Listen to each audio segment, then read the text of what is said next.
Iris Bella akui sempat galau ceraikan Amar Zoni, singgung soal anak. Terungkap, ternyata Iris Bella sudah berniat ceraikan Amar Zoni sejak mantan suaminya itu belum ditangkap karena kasus narkoba yang menjeratnya. Ternyata, Iris Bella sudah ingin cerai dengan Amar Zoni sejak kasus yang kedua kalinya. Namun demikian, Iris Bella belum benar-benar mantap untuk bercerai dengan Amar Zoni. Setelah Amar Zoni tersandung kembali kasus yang sama untuk ketiga kalinya, barulah Iris Bella ambil keputusan. Aku ambil keputusan pisah sebelum dia kena kasus yang ketiga, kata Iris Bella. Namun, kala itu Iris Bella masih bimbang hingga akhirnya ia mantap menceraikan Amar Zoni.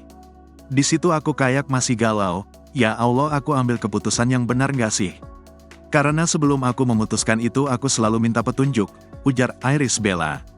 Adapun sebelum memutuskan bercerai, Iris Bella sangat mengkhawatirkan nasib kedua anaknya. Ia khawatir air Rumi Akbar dan Arab Putih Sabai Akbar mencontoh perilaku orang tuanya. Kendati demikian, Iris Bella berharap setelah hukuman ini, Amar Zoni kembali ke jalan yang benar. Sebelumnya, mantan istri Amar Zoni, Iris Bella, mendadak dijodohkan dengan suami mendiang Steffi Agnesia, Anggi Pratama. Diketahui, artis Iris Bella tiba-tiba dijodoh-jodohkan dengan Anggi Pratama, suami mendiang Steffi Agnesia. Postingan Iris Bella yang menjadi pemicunya. Apalagi, status mereka sama.